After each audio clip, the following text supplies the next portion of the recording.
On one dark night, a plane was flying across the sky in the middle of a stormy sea. The passengers were sure that they would reach their destination in a few hours. But fate had something else in store for them. Suddenly, lightning struck and the aircraft began to shake at an altitude of 49,000 feet. The pilots were worried and the passengers began to scream. 306 people were on board the aircraft, who were certain of their death. What happened that night that the aircraft, full of passengers, quickly fell to the ground? Was it the pilot's fault or some technical malfunction? Could the passengers survive that night? On the night of August 24, 2001, at Pearson Airport in Toronto, the Air Trans Flight number 236 was about to depart for Portugal. The passengers inside were filled with joy and excitement. Some were going to meet their families, some were dreaming of vacations, and some were thinking of starting a new life. There were crew members on board, who were ready to take care of the safety of all passengers. In the cockpit, there was a 48-year-old experienced Captain Robert Pish. He was accompanied by a 28-year-old young and intelligent First Officer, Dirk de Jager. Robert Pish had 16,800 hours of experience in flight. He was an expert in flying gliders and playing with the air was part of his blood. At 12:52 a.m., the aircraft said goodbye to the land of Toronto and disappeared into the deep blue sky of the Atlantic Ocean. Everything was going well. People were sleeping in the light of the cabin and talking in a soft voice. The crew members were smiling and fulfilling their responsibilities. At the bottom, there was only the silent vastness of the Atlantic Ocean and the sky filled with stars above. No one had any idea that this beautiful night would be the scariest and most memorable night of their lives. The aircraft was sailing at an altitude of 39,000 feet towards its peaceful destination. But fate had some other plans. An extraordinary calamity was about to give birth to such a devastation that could have taken 306 lives in a few hours. That night was not just a flight, but a war between life and death that the world will never forget. Almost 4 hours had passed since the flight. Everything was peaceful. Most of the passengers were sound asleep. Captain Pish and First Officer Dirk were watching their equipment in the cockpit. Suddenly, a yellow light turned on in the warning system of the cockpit fuel imbalance. That meant the fuel in the tank on the right side of the aircraft was decreasing rapidly compared to the left side. Captain Pish thought it was just a sensor malfunction because this happens often. He thought it might be some ordinary technical problem. He told Dirk to transfer some fuel from the left tank to the right tank. Maybe the balance would be fine. This was an ordinary operation. But that night, this operation was going to be the biggest mistake of his life. He didn't know that a small leak had started in the fuel line of the right engine. This leak actually happened due to the mistake of the maintenance team in installing the hydraulic tube. As soon as they started the fuel transfer, the leak got worse.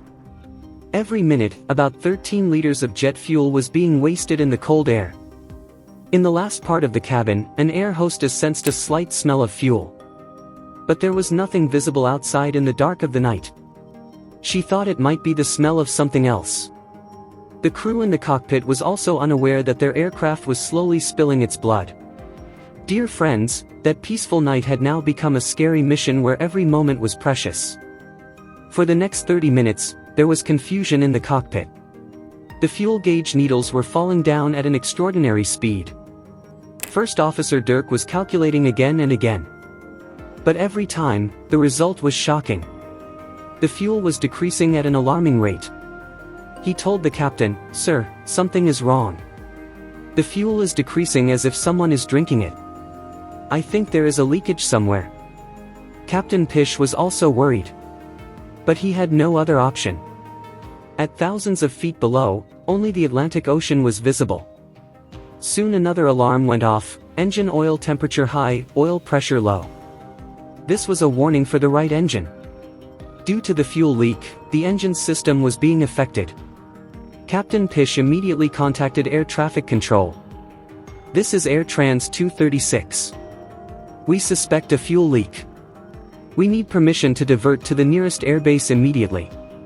At that time, their nearest island was Azores, but that too was about 300 kilometers away. Air Traffic Control immediately cleared the way. Now these two pilots were fighting against every passing second. Soon, at high altitude, the right engine started to shut down with a loud noise. A red warning light flashed and a message appeared on the screen: Engine 2 flame out.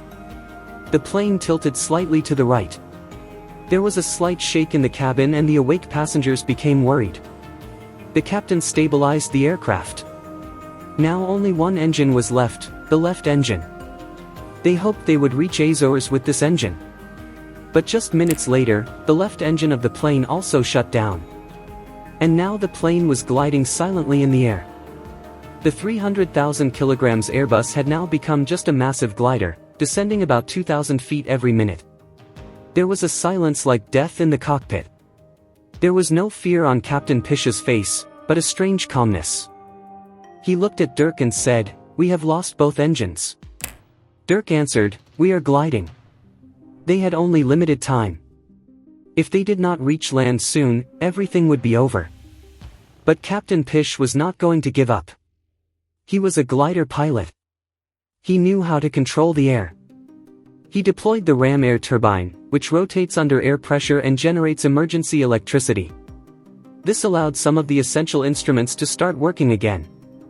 After that, Dirk contacted the control room and declared, "Mayday, Mayday, Air Trans 236, both engines have failed and we are gliding towards the Azores." Emergency sirens sounded on the ground. Fire brigades and ambulances were put on standby. Now everything depended on Captain Pish's skill. Inside the cabin, there was chaos. Children were crying. Mothers were hugging them and praying. Some people were writing their last messages. The cabin crew were shouting instructions: "Fasten your seatbelts. Heads down." Then suddenly, a glimmer of light appeared through the clouds. Those were the lights of the Azores Island, a ray of hope in the darkness. Captain Pish aligned the aircraft toward runway 33 and instructed Dirk to lower the landing gear. The reply came: "Hydraulic pressure is very low. The gear may not lock." The captain said, "Do it manually." He manually lowered the gear. The sound of it locking was the most peaceful sound in the cockpit. Finally, the plane touched down on the runway at a speed of about 370 km per hour, 8 tires burst with a powerful impact. But Captain kept the aircraft straight. Without engine thrust and with limited braking power, the plane finally stopped just 700 meters before the end of the runway. For a moment there was complete silence. Then applause, prayers, and tears filled the cabin. All 306 people were alive. Not a single life was lost. It was nothing short of a miracle. Investigations revealed that the accident occurred due to a maintenance error that caused the fuel leak. But the pilot's intelligence and bravery turned a disaster into a legendary survival. The world remembered them as heroes. So for more videos, subscribe our channel.